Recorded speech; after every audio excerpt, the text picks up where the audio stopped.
The sun peaks over the horizon, casting a golden glow over the peaceful streets. The hum of distant traffic, birds chirping, and the rhythmic beeping of a school bus backing out of a driveway fill the air. Int. School bus, driver's seat. James Carter, 48, a tall, broad-shouldered black man with graying hair at his temples, adjusts his rearview mirror. His warm brown eyes scan the empty seats behind him, mentally preparing for another day.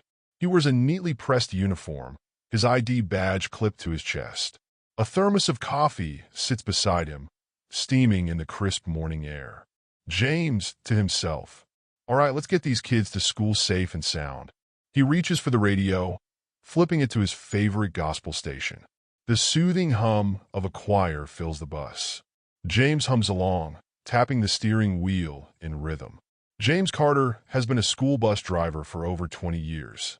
Every morning, without fail, he wakes up at 4:30 a.m., drinks his coffee, says a small prayer for safety, and heads out. Despite the long hours and occasional rowdy students, James takes pride in his job. He sees himself as more than a driver. He's a protector, a mentor, and a friend to the kids who ride his bus. He wasn't always a bus driver. Years ago, he worked in construction, but an injury forced him to find a new career. At first, driving a bus seemed temporary, but over time, he fell in love with it.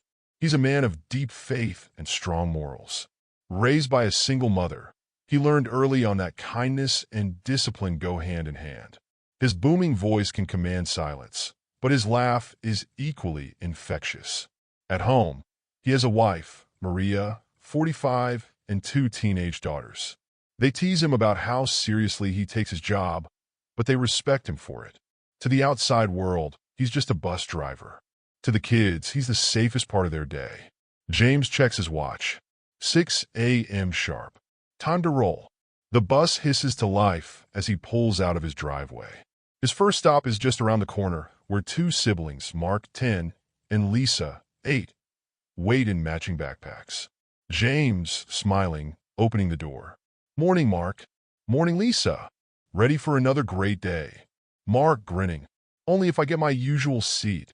James chuckles as Mark rushes to his favorite spot. Stop after stop, he picks up a mix of sleepy, grumpy, and excited kids. Some barely mumble a hello. Others bounce on their seats, eager to tell him about their lives. He knows every name, every seat preference, and every kid's little quirks. Jaden, 6, is terrified of sitting near the back, so James always keeps the front seat open for him. Maya, 12, loves to quiz him on history, testing if he still remembers facts from her lessons. Dante, 14, acts tough, but James knows he's just trying to impress the older kids. By 7:15 a.m., the bus is full, and James heads toward Westwood Elementary and Middle School. He takes a different route today. Construction on Main Street has forced him to detour through a narrow back road lined with trees. He doesn't know it yet, but this decision will change everything. The old school bus rumbles down the quiet road.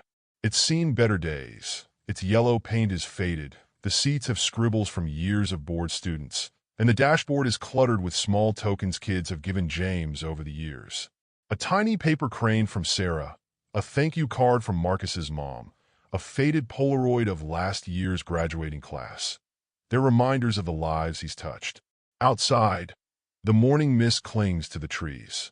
The road is eerily quiet, far from the usual traffic James is used to. The paved street narrows into a bridge, flanked by a steep ravine on one side and thick woods on the other. James grips the wheel a little tighter. Something about this road makes him uneasy.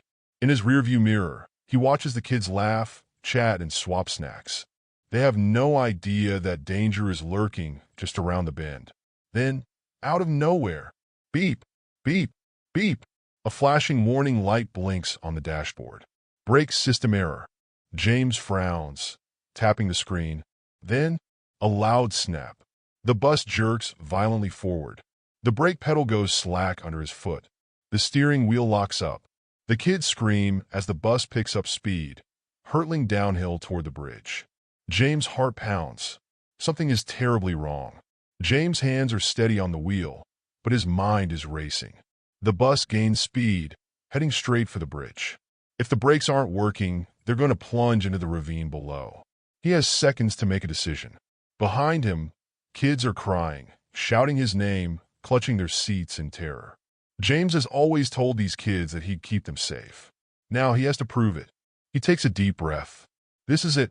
With a sharp yank on the wheel, he makes a desperate choice. The school bus hurtles downhill, brakes completely unresponsive.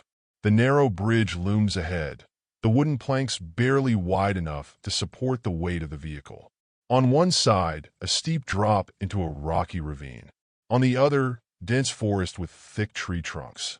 Inside the bus, chaos erupts. James grips the locked-up steering wheel, knuckles white. His heart pounds, but his mind is focused.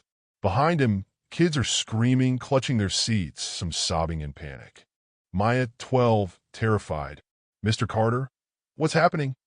Mark, frantic, tugging at his seatbelt. The bus is going to crash. James doesn't answer immediately. He can't afford panic. Not now. His foot slams the brake pedal repeatedly. Nothing. He tries to shift gears, hoping to slow the bus manually, but the transmission grinds and resists. Then he sees it, a huge cargo truck, coming from the opposite side of the bridge. If they don't stop in time, they'll collide head-on. James weighs his options in a split second. If he doesn't act, the bus will crash into the truck, or worse, plunge off the bridge into the ravine. James' booming voice, steady but urgent. "Everybody hold on. Do not move." His left hand fights the locked steering wheel. His right reaches for the emergency brake, yanking it with all his strength. Nothing. The bus is still going too fast. He spots a clearing to the right, an overgrown section of the roadside just before the bridge begins. If he can swerve into it, they might have a chance. But there's a risk. The ground is uneven, the trees thick. The impact could tip the bus over. But it's better than a head-on crash or a deadly fall. Making the split-second decision, James pulls hard to the right. Tires screech. The kids lurch to one side, screaming. The bus veers off the road, hitting the dirt path at a dangerous speed. Then, bam!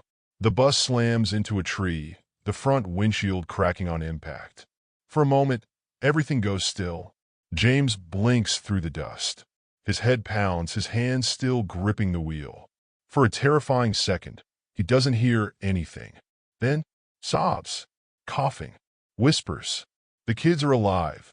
James unclips his seatbelt, turning around. Some of the children are stunned, wide-eyed with shock. Others cry softly, clutching their arms and legs, dazed but unharmed. James' voice strained but strong. "Is anyone hurt? Sound off." One by one, small voices respond, shaky, scared, but alive.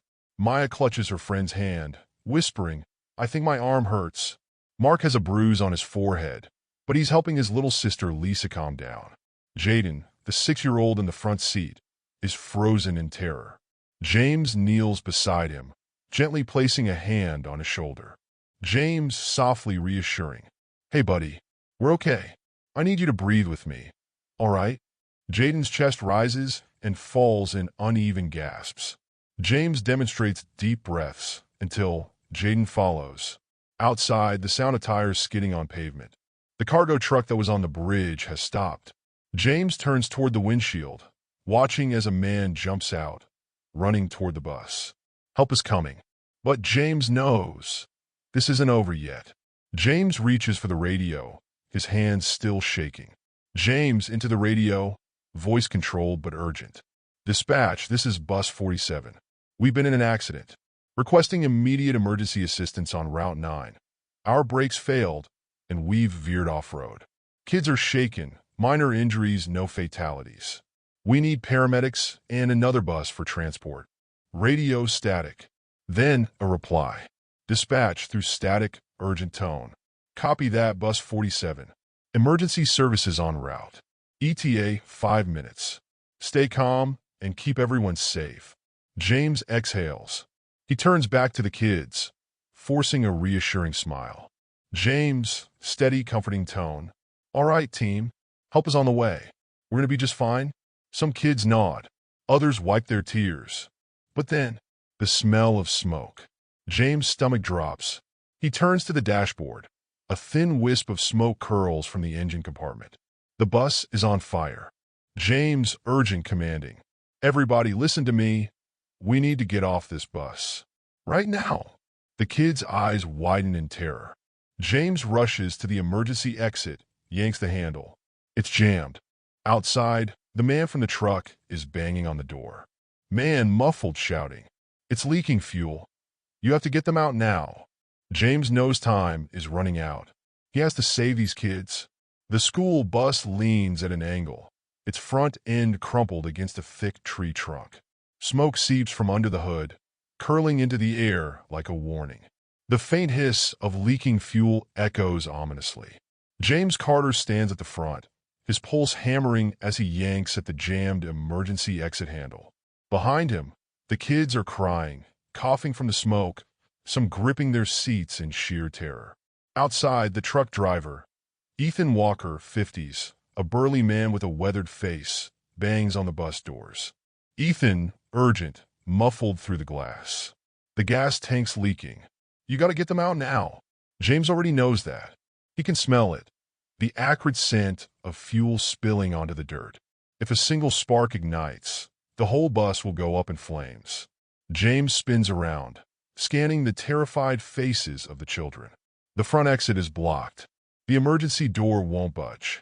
The windows are too small for a quick escape. Time is slipping away. He grabs the radio again. James, into radio, voice tight with urgency. Dispatch, we have a fuel leak. I need immediate evacuation assistance. Static. Then silence. James curses under his breath. The radio is dead. The smoke thickens. A few kids begin coughing harder. Maya, panicked, grabbing his sleeve. Mr. Carter, I can't breathe.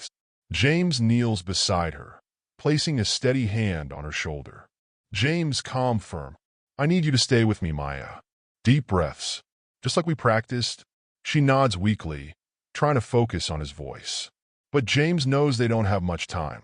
Through the windshield, Ethan waves his arms. Ethan, yelling through the glass. I got a crowbar in my truck. I can break the door. James nods, motioning for him to hurry. Then, a loud pop. The engine compartment bursts into flames. The kids scream. James makes a split-second decision. James turns to Dante, 14, the tallest and strongest student on the bus. James, urgent. Dante, listen to me. I need your help. Dante gulps, eyes wide. Dante stammering. W, what do I do? James, help me get the little ones to the back. Keep them calm. Can you do that? Dante nods quickly, even though his hands shake. He rushes to the younger kids, gently guiding them toward the rear.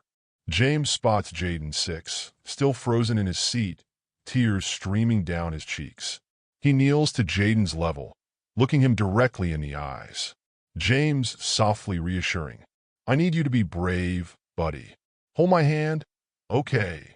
Jaden nods shakily, gripping James' hand. Meanwhile, Mark, 10, pulls his little sister Lisa close, whispering that everything will be okay. Even in their fear, the kids trust James. But he knows they have seconds left before it's too late. James fights to stay calm, but inside he's terrified. He's been through tough situations before, bus breakdowns, bad weather, even a minor accident years ago. But never like this. For the first time, he asks himself, what if I can't save them? What if, after all these years of promising these kids they're safe with him, he fails? The thought grips him like a vice. Then his mind flashes back, a memory of his mother, Evelyn Carter, holding his face in her hands when he was just a boy. Evelyn, softly but firmly. James' fear is just a test. It'll tell you to run, but you listen to your heart instead. That memory shoves the fear aside. James inhales sharply. There's no time to doubt, no time to hesitate. He turns back to the kids, his face set with determination. Ethan rushes back with the crowbar, slamming it against the emergency door. Ethan, grunting, struggling. Damn thing stuck. James knows it's not opening in time. The flames spread under the bus. The smoke is getting worse. There's only one way out. James makes a bold decision. He turns to the kids. James, strong, commanding. Listen to me. We're going out the windows. Now! The kids freeze. James doesn't hesitate. He grabs the nearest emergency window, lifts the latch, and pushes it open. James, yelling to Ethan outside. Catch them. Ethan, nodding, arms outstretched. Send him down. James grabs Jaden first, lifting him carefully through the window. Jaden whimpers, but James gently reassures him. James, soft but firm. You got this, champ. Just like jumping into the pool. Jaden nods, taking a deep breath. Then he lets go. Ethan catches him safely. One down, but time is running out. James turns back to the others. More flames licking at the seats, smoke filling the bus. They have seconds left. It's now or never. Smoke fills the cabin, thick and suffocating. The heat is unbearable now, the flames licking at the ceiling, inching closer to the children still inside. James doesn't hesitate. James firmly motioning to the kids. One at a time, move fast. Dante, Maya, and Mark help the younger kids to the windows. Ethan, outside, arms raised. Keep him coming. One by one, James lifts the children through the window. Mark, Lisa, Maya, Dante. Each child lands safely in Ethan's grasp. But then, a loud metallic groan. The roof begins to buckle. Time's almost up. James counts heads. He's got most of the kids out. But Jaden's little sister, Emma 4, is still strapped in her seat. She's frozen, eyes locked on the flames. James rushes to her, coughing through the smoke. James, gently, unbuckling her seatbelt. Hey, sweetheart, I got you. Emma whimpers, clinging to his shirt. He holds her tight and spins toward the window. The bus lurches violently. The heat is unbearable. The fire is spreading too fast. Ethan yells from outside. Come on, man. You gotta jump. James knows there's no time left. No way out but through the window. Holding Emma against his chest, he climbs onto a seat and crouches. James, whispering to Emma, voice steady despite the chaos. Close your eyes, baby girl. I got you. And then he jumps. James lands hard on the ground, rolling to absorb the impact. Emma is safe in his arms. The moment he looks up, boom, the bus explodes. The force throws him back, heat scorching his skin. Gasps from the children. For a moment, everything is still. Then the kids rush toward him. Dante shouting, running toward James. Mr. Carter. Maya crying, hugging Lisa. He saved us. James struggles to sit up, coughing. His head is spinning, but his arms are still wrapped protectively around Emma. She lifts her tiny hand and touches his cheek. Emma, softly in awe. You're like a superhero. James lets out a breathless chuckle. But before he can say anything, sirens wail in the distance. Rescue has finally arrived. Firefighters rush to the scene, hosing down the burning wreckage. Paramedics check the children, treating minor injuries. James sits on the ground, exhausted. A police officer approaches. Officer Rivera, 40s, a Latina woman with a sharp but kind gaze. Officer Rivera, softly, kneeling beside him. You okay, Mr. Carter? James nods weakly. James, hoarse voice. Kids safe? Officer Rivera glances toward the children. Some crying, some holding hands, but all very much alive. She nods. Officer Rivera, gently, with deep respect. Because of you. James exhales, finally letting the weight of the moment sink in. The reality hits him. He could have died today. But looking at the children, he knows he'd do it all over again. Because they're his responsibility. And today, he did what he always promised them. He kept them safe. The school is buzzing with reporters. Cameras flash. Microphones are extended. The air is filled with the hum of news crews setting up. At the center of it all, James Carter, standing beside the children he saved. He's bandaged but smiling, his arm in a sling from a minor injury. Dante, Maya, Jaden, Emma, and the other kids cling to him, refusing to leave his side. A reporter steps forward.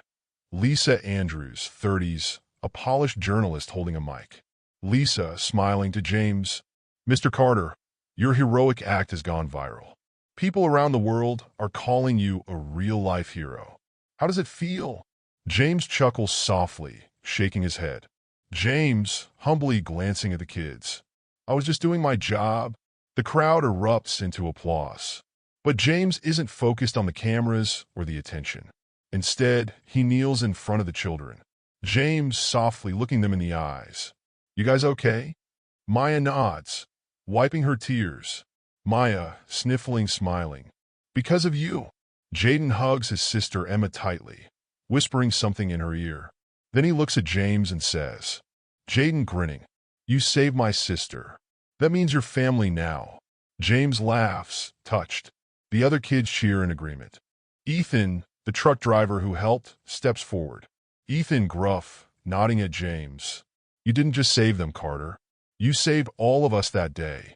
James nods back, the weight of Ethan's words settling in. This isn't just a job to him. It never was. In the following days, donations flood in. A GoFundMe campaign for James surpasses $500,000. News outlets, celebrities, and even politicians reach out. The school district issues a public apology for underpaying bus drivers and announces a massive salary increase. But what truly shocks James? The parents of the children start a petition to rename the school's main road after him, Carter's Way. Principal Henderson, handing him the petition, smiling. We all agree. You deserve this? James shakes his head in disbelief. He never did this for recognition, but seeing the love and gratitude in their eyes, he realizes something. James, softly, to himself, maybe this was my purpose all along. That night, James sits on his porch, watching the sunset. For years, he thought of himself as just a bus driver. But now he understands. He wasn't just driving kids to school. He was protecting them, guiding them, loving them. This job was never small. It was everything. As he looks down at a thank you card from Emma, signed by all the kids, he smiles. His mother's words echo in his mind. Fear is just a test, but you listen to your heart instead. And James Carter had done just that. The next morning, James gets on a brand new school bus. A crowd of parents, students, and teachers wave as he pulls up. Jaden, Emma, Maya, and the others climb aboard, beaming. Dante grins at James. Dante, teasing, as he takes a seat. You ready for another adventure, Mr. Carter? James laughs, adjusting the mirror. James smirking. Always. As he pulls away, the camera pans up, revealing the new street sign, Carter's Way. And as the bus drives down the road, carrying the future inside it, James Carter knows he's exactly where he's meant to be. This story is proof that heroes don't always wear capes. James Carter is living proof that courage, kindness, and selflessness can change lives. If you were inspired by his story, hit that like button, share this video, and subscribe for more incredible real-life stories that deserve to be heard. And remember, sometimes the people we overlook are the ones who save us when we need it most. What would you do in a moment of crisis? Let us know in the comments below.